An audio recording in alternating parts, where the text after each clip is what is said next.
అస్సలాముఅలైకుం. Hello everyone, ఎలా ఉన్నారండి అందరూ? Welcome to JICA treats. ఈ రోజు నేను చాలా టేస్టీగా సింపుల్గా ఉండే మార్బుల్ కేక్ ఎలా తయారు చేయాలో చెప్తున్నాను. ఈ కేక్ ప్రత్యేకత ఏంటంటే 2 రకాలు కలిపి చేసే ఒక అద్భుతమైన డిజైన్ లాగా ఉంటుందండి. చాలా టేస్టీగా ఉంటుంది. బయట బ్రిటానియా కంపెనీలో దొరుకుతుంది కదండి, అదే కేక్ బట్ ఎగ్లెస్తో చేస్తున్నాను. దీనికోసం ఒక కప్ తీసుకుని అందులో జల్లెడ పెట్టుకోవాలి. మీరు మైదా యూస్ చేయొచ్చు లేదా వీట్ ఫ్లోర్ యూస్ చేయొచ్చు. నేను ఇక్కడ వీట్ ఫ్లోర్ 2 కప్పులు తీసుకున్నాను. దానికి 1 లేదా 1.5 cup sugar or jaggery powder పడుతుంది. 1 టేబుల్ స్పూన్ బేకింగ్ పౌడర్ వేసి, సాల్ట్ 1/4 టీ స్పూన్ వేసి దీన్ని బాగా ఎక్కడ ఉండలు లేకుండా జల్లించుకోవాలి. తర్వాత ఈ డ్రై ఇంగ్రీడియంట్స్ అన్ని మిక్స్ చేసుకోవాలి. ఇప్పుడు వెట్ ఇంగ్రీడియంట్స్ యూస్ చేద్దాం. దీనికోసం 1 కప్పు పాలు, 1/2 కప్పు ఆయిల్ యూస్ చేయాలి. మీరు ఫ్లేవర్లెస్ ఆయిల్ యూస్ చేయండి. నేను ఇక్కడ రిఫైన్ ఫ్లోర్ యూస్ చేశాను. బటర్ లేదా ఘీ కూడా యూస్ చేయొచ్చు, కానీ కేక్స్లో ఎప్పుడు ఆయిలే బెటర్గా ఉంటుంది. తర్వాత కర్డ్ని నేను 1.5 కప్ అంటే 6 టేబుల్ స్పూన్ యూస్ చేశాను. ఇంకా vanilla essence 1/4 teaspoon use చేశాను. వెనిలా ఎసెన్స్ లేకపోతే ఇలైచీ పౌడర్ని మీరు యాడ్ చేసుకోవచ్చు. వీటన్నిటిని మిక్స్ చేసుకోండి. ఓవర్గా మిక్స్ చేయకండి, జస్ట్ అన్నీ మిక్స్ అయ్యేలాగా మాత్రమే కాసేపు మిక్స్ చేయండి.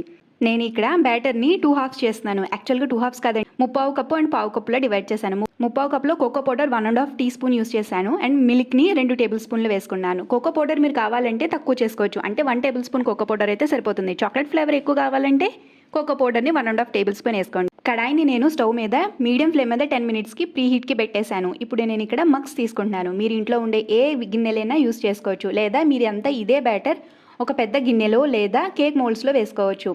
ఆయిల్ పూర్తిగా దీన్ని అప్లై చేసి ముందు white batter, next cocoa powder, ఇలాగా లేయర్స్గా వేసుకోవాలి. నేను కోకో పౌడర్ బ్యాటర్ ఎక్కువగా తీసుకున్నాను కాబట్టి నాకు చాక్లెట్ ఫ్లేవర్ అనేది ఎక్కువగా లేయర్ లాగా కనిపిస్తుందండి.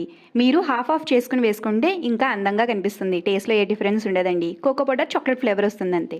ప్రీ హీట్ పెట్టుకున్న కడాయి హీట్ అయిపోయిందండి. సో నేను ఇక్కడ ఇంకా మగ్స్ని అందులో పెట్టేసి కుక్ చేసుకుంటున్నాను.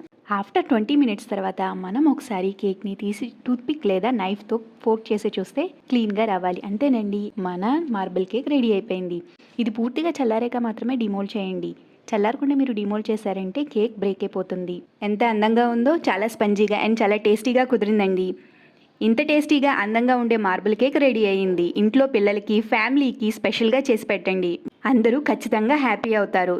కట్ చేసిన వెంటనే లోపల స్విల్స్ చూడగానే తినాలనిపిస్తుంది.